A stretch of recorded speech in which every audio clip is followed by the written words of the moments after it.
Students, आज हम हिंदी की व्याकरण पर चर्चा करेंगे और उसमें पहला चैप्टर है वर्ण व्यवस्था।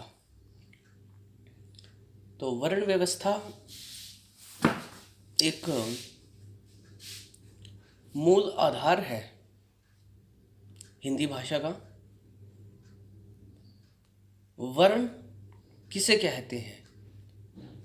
वह छोटी से छोटी इकाई जिसके और अधिक टुकड़े न किए जा सके उसे वर्ण कहते हैं। जैसे ए, ई, उ, री, ह्रस्व स्वर आते हैं इसमें, वह मूल इकाइयां हैं।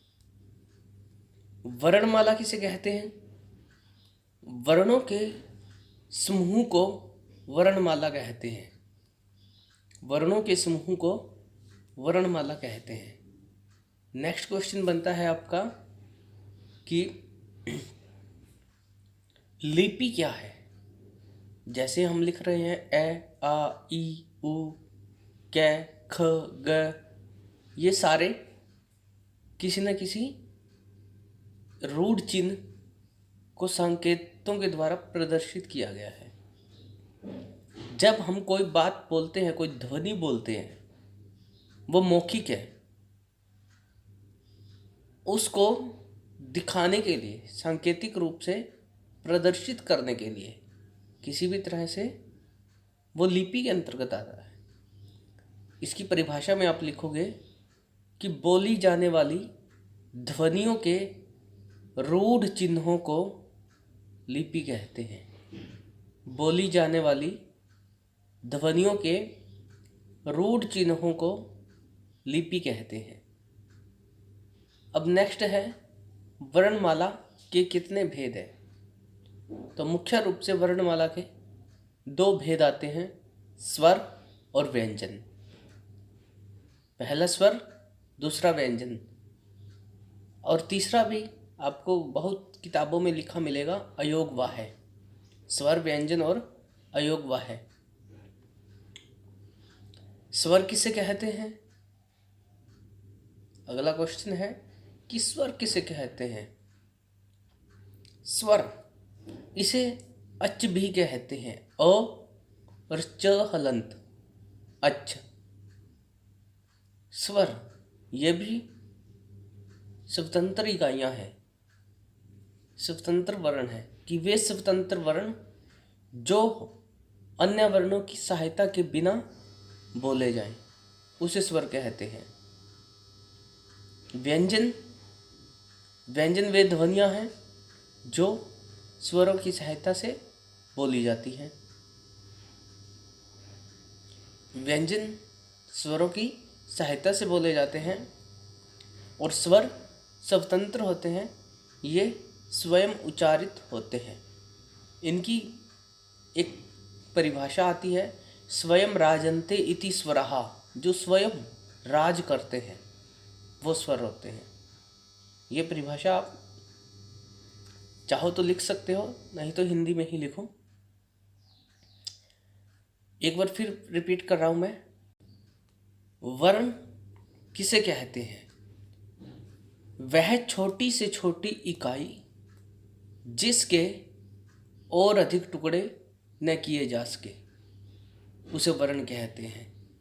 जैसे ए, ई, उ, री, ह्रस्व स्वर आते हैं इसमें, वह मूल इकाइयां हैं। वर्णमाला किसे कहते हैं? वर्णों के समूह को वर्णमाला कहते हैं। वर्णों के समूह को वर्णमाला कहते हैं। नेक्स्ट क्वेश्चन बनता है आपका कि लिपि क्या है? जैसे हम लिख रहे हैं ए, आ, ई, उ, कै, ख, ग, ये सारे किसी न किसी रूढ़ चिन्ह को संकेतों के द्वारा प्रदर्शित किया गया है। जब हम कोई बात बोलते हैं, कोई ध्वनि बोलते हैं, वो मौखिक है। उसको दिखाने के लिए, सांकेतिक रूप से प्रदर्शित करने के लिए किसी भी तरह से वो लिपि के अंतर्गत आता है। इसकी परिभाषा में आप लिखोगे कि बोली जाने वाली ध्वनियों के रूढ़ चिन्हों को लिपि कहते हैं।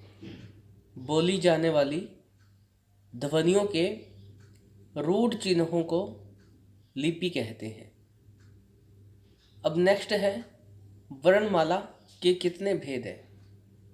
तो मुख्य रूप से वर्णमाला के दो भेद आते हैं, स्वर और व्यंजन। पहला स्वर, दूसरा व्यंजन।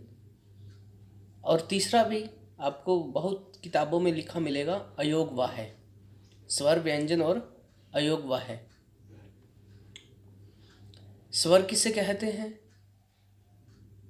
अगला क्वेश्चन है कि स्वर किसे कहते हैं। स्वर इसे अच भी कहते हैं, अ और च हलंत, अच। स्वर ये भी स्वतंत्र इकाइयां हैं, स्वतंत्र वर्ण है कि वे स्वतंत्र वर्ण जो अन्य वर्णों की सहायता के बिना बोले जाएं, उसे स्वर कहते हैं। व्यंजन, व्यंजन वे ध्वनियां हैं जो स्वरों की सहायता से बोली जाती हैं।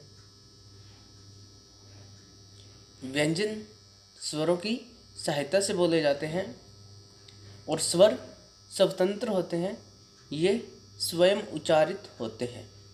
इनकी एक परिभाषा आती है, स्वयं राजन्ते इति स्वरः, जो स्वयं राज करते हैं वो स्वर होते हैं।